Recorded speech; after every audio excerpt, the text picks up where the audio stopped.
سنت اللہ کیف یحیی الارض بعد موتہا۔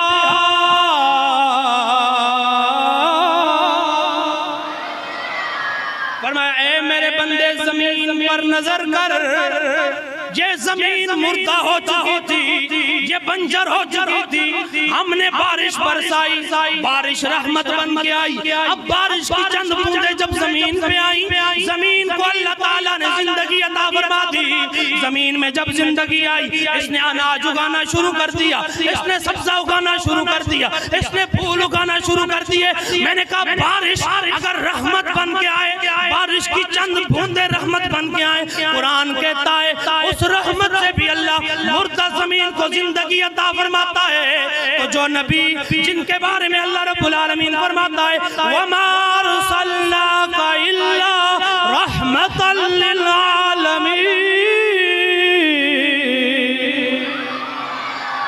محبوب ہم نے آپ کو تمام جانوں کے لیے رحمت بنا کے بھیجا ہے۔ جو نبی سارے جانوں کے لیے رحمت بن کے آئے وہ زندگی نہیں دے سکتے تو کون دے گا؟ پھر اگر بارش رحمت بن کے آئے وہ مردہ زمین میں زندگی ڈال سکتی ہے، تو بتانا وہ نبی جو سارے جہانوں کے لیے رحمت بن کے آئے ان کی کیا شان ہوگی؟ میرے آقا کی شان براء الورا ہے۔ میرے آقا کو اللہ نے بڑی شانوں سے نوازا ہے، بڑی عظمتوں سے نوازا ہے۔ آؤ 16واں پارہ ہے سورہ طٰہٰ ہے، اللہ کا قرآن ارشاد فرماتا ہے فَقَبَضْتُ قَبْضَةً مِّنْ أَثَرِ الرَّسُولِ فَنَبَذْتُهَا وَكَذَلِكَ سَوَّلَتْ لِي نَفْسِي۔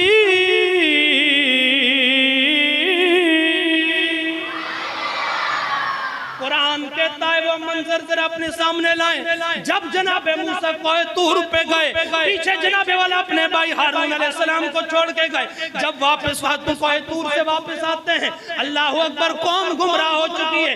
ایک بچڑے کی ایک گائے کی پوجا شروع کر دی ہے، ایک گائے کا معبود بنا لیا ہے، ان کے آگے شروع کر دی ہیں۔ حضرت جناب موسیٰ وہ بڑے حیران ہیں، وہ بڑے غصے میں آ گئے، بڑے جلال میں آ گئے، آ کے اپنے بھائی ہارون کے ساتھ لڑنے لگے، جھگڑنے لگے کہ یہ کیا تو نے کر دیا؟ آپ کہتے ہیں میری غلطی اس میں کوئی نہیں ہے، سامری جادوگر ہے، اس نے جادو کیا ہے۔ آپ سامری جادوگر کے پاس گئے، ارے او ظالم تو نے یہ کیا کیا ہے؟ میں نے لوگوں کو توحید کے راستے پہ لگایا تھا، تو نے ایک بچڑے کی عبادت پوجا پر لگا دیا ہے، بتا یہ بچڑے میں تو نے جان کیسے ڈالی ہے؟ میرے کریم نبی کے غلاموں توجہ کرنا، اب سامری جادوگر جناب موسیٰ علیہ السلام کے پاس کھڑے ہو کے کہتا ہے کہ اے موسیٰ، جب آپ کو بلانے کے لیے حضرت جبرائیل امین آئے، وہ گھوڑے پہ سوار تھے، جس گھوڑے پہ وہ سوار تھے میں نے پہچان لیا تھا کہ یہ کوئی انسان نہیں ہو سکتا ہے۔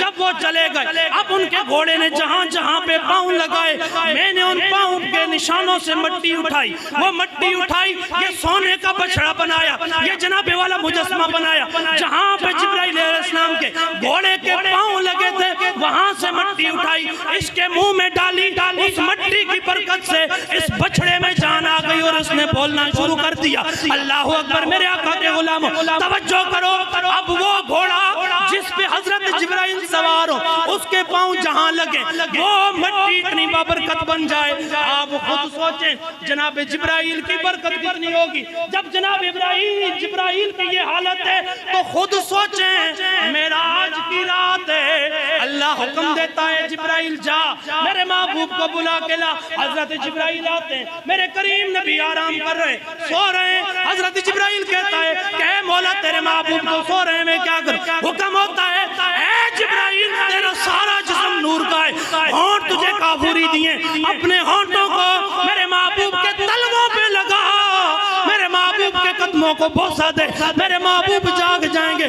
جناب جبرائیل نے میرے محبوب کے قدموں پہ بوسہ دیا، میرے کریم نبی کے غلاموں توجہ کرنا، میرے آقا کے قدموں پہ بوسہ دیا، میرے آقا بیدار ہو گئے، اپنے ایمان سے بتاؤ جہاں جبرائیل کے گھوڑے کے قدم لگے وہاں سے مٹی اٹھے، وہ ایک مجسمے کے منہ میں جائے، وہاں اس مٹی کی برکت سے جان آ جائے، زندگی آ جائے، تو جس محبوب کے قدموں کو جبرائیل بوسے دے رہے ہیں اس مصطفیٰ کی شان کیا ہوگی؟